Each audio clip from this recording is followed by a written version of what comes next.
अस्सलाम वालेकुम, welcome to drafting to visualisation. कैसे हैं आप साहब? मेरा नाम हसन है। आज हमारी ऑटोकैड 3D की क्लास नंबर 5 है। आज की जो वीडियो है उसमें हम स्लाइस, थिकन और इंटरफर की कमांड के बारे में सीखेंगे।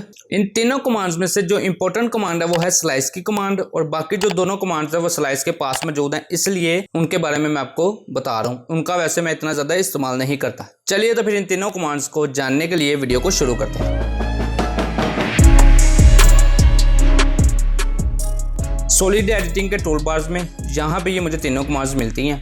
ये स्लाइस की कमांड है, सेंटर में ऊपर इंटरफर और नीचे थिकन की कमांड मौजूद है। सबसे पहले स्लाइस को समझते हैं। स्लाइस की मदद से हम अपने ऑब्जेक्ट को दो हिस्सों में डिवाइड कर सकते हैं, मतलब कि उसको सेंटर से काट सकते हैं। स्लाइस की जो शॉर्ट की है वो है SL कमांड लाइन में मैं एंटर करता हूँ। देन कमांड लाइन को रीड करें, कह रहे हैं सिलेक्ट ऑब्जेक्ट करें, सिलेक्ट ऑब्जेक्ट किया, देन एंटर किया। अब स्लाइस की मजीद मुझे ऑप्शंस मिलती हैं। इन ऑप्शंस में से किस ऑप्शन के मुताबिक आपने अपने ऑब्जेक्ट को काटना है। इसमें एक एक्सिस की ऑप्शंस हैं, XY, YZ और ZX। एक्सिस क्या होते हैं? ये आपको मेरा गिज़्मो नजर आ रहा है जिसको क्रॉसहेयर बोलते हैं। इसमें जो ब्लू कलर की लाइन है वो Z एक्सिस को रिप्रेजेंट कर रही है, और रेड कलर की लाइन X और ग्रीन कलर की लाइन Y एक्सिस को रिप्रेजेंट कर रही है। ठीक है, अब मैंने मान लिया ये एक मेरा ये वॉल बनी हुई है, एक ही ऑब्जेक्ट है ये। इसको मैंने यहाँ से दो हिस्सों में डिवाइड करना है, मतलब कि फ्रंट वाला पार्ट मेरा लैदा हो जाए, राइट साइड वाला पार्ट लैदा हो जाए। तो मैं इसको X और Z एक्सिस के लॉन्ग काटना चाह रहा हूँ। ZX पे एंटर किया, देन इस पॉइंट पे एंटर किया, देन एंटर करेंगे तो वो मेरा पार्ट वहाँ से दो हिस्सों में डिवाइड हो जाएगा। जैसे ये देख रहे हैं, अब ये लैदा हो गया और ये लैदा हो गया। कंट्रोल जी करता हूँ तो ये देख रहे हैं अभी मेरा ऑब्जेक्ट एक हिस्से में डिवाइड था। आई होप एक्सिस आपको समझ लगी होगी। इस दूसरा मैं बताता हूँ एक और एग्जाम्पल से। SL एंटर किया, सेलेक्ट ऑब्जेक्ट एंटर किया, देन अब मैं कर रहा हूँ Z एक्सिस और Y एक्सिस के लॉन्ग। इस YZ को सेलेक्ट किया, देन मिड में क्लिक किया तो Z एक्सिस वर्टिकल हो जाएगा, Y एक्सिस हॉरिजॉन्टल हो जाएगा। मिड में क्लिक कर दिया, देन एंटर करेंगे तो ये देख रहे हैं इधर से इसने इसको दो हिस्सों में डिवाइड कर दिया। आई होप यहाँ तक आपको समझ लग गई होगी। आगे चलते हैं। SL एंटर किया, सेलेक्ट ऑब्जेक्ट किया, देन एंटर किया। इसमें जो SL एंटर किया, सेलेक्ट ऑब्जेक्ट किया, देन एंटर किया, देन यहाँ पे अगली जो ऑप्शन है वो है 3 पॉइंट की ऑप्शन। 3 पॉइंट के मुताबिक में हम कर सकते हैं। डिफॉल्ट भी हमारे पास 3 पॉइंट्स ही सेट होता है। 3 पॉइंट पे क्लिक किया, then first point, second point, then ये थर्ड पॉइंट सेलेक्ट करके देन आपने एंटर करना है। तो ये देख रहे हैं आपका ऑब्जेक्ट दो हिस्सों में डिवाइड हो गया। SL एंटर किया, उससे आगे चलते हैं। इस ऑब्जेक्ट को सिलेक्ट किया, देन एंटर किया। अब यहाँ पे एक सरफेस की ऑप्शन है।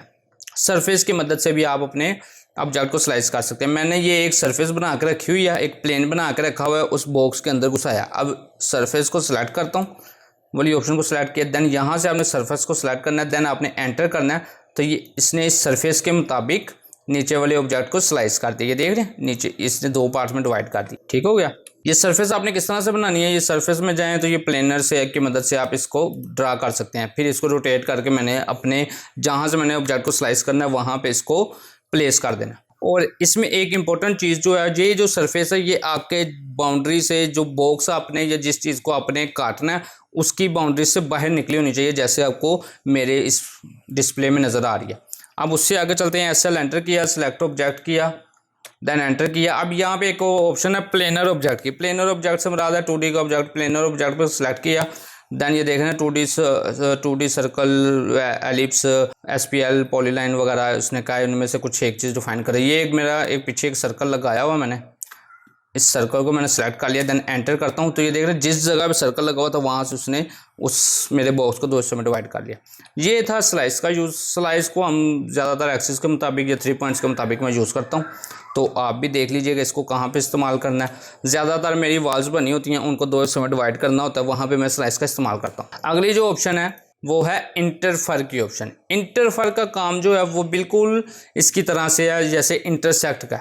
इंटरसेक्ट में हमारा जो होता है दो ऑब्जेक्ट्स के दरमियान में जो चीज़ बच रही होती है, जो चीज़ इन दोनों को मिला रही होती है, वो चीज़ बच जाती है, बाकी दोनों ऑब्जेक्ट्स में डिलीट हो जाते हैं। जैसे पहले मैं इंटरसेक्ट करता हूँ, इंटरसेक्ट पे सिलेक्ट, इंटरसेक्ट की कमांड को एक्टिव किया, देन इन दोनों ऑब्जेक्ट को सिलेक्ट किया, देन एंटर करता हूँ तो मेरा जो इन दोनों के दरमियान में कॉमन पार्ट था वो रह गया, बाकी दोनों ऑब्जेक्ट्स मेरा डिलीट हो गया।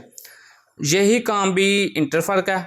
यहाँ पे इंटरफर की कमांड मौजूद है। इंटरफर पे क्लिक किया मैंने, देन कमांड लाइन को रीड करें, first set of object, first object को सिलेक्ट किया, देन एंटर किया, देन अब वो मुझे पूछा second set of object, second object को सिलेक्ट किया, देन एंटर किया। तो दरमियान में जो इनका कॉमन पार्ट था वो आपको हाईलाइट उसने कर दिया रेड कलर से। अब ये एक आपके पास डायलॉग बॉक्स ओपन हो गया इंटरफर चेकिंग के नाम से, ठीक है। इसमें से आपने करना ये है कि delete interfere object creating on close को अनचेक कर देना, देन इसको क्लोज करना है। अब हुआ ये इंटरफर से कि इन दोनों के दरमियान में जो कॉमन ऑब्जेक्ट था वो भी आपका रह गया और ये दोनों ऑब्जेक्ट भी रह गए, जबकि इंटरसेक्ट की मदद से दोनों ऑब्जेक्ट भी डिलीट हो जाते हैं।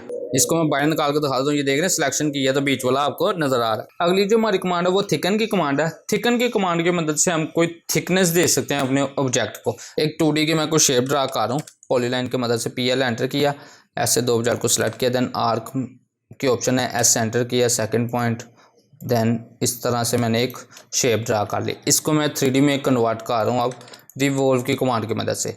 REV एंटर किया, सिलेक्ट ऑब्जेक्ट किया, देन एंटर किया।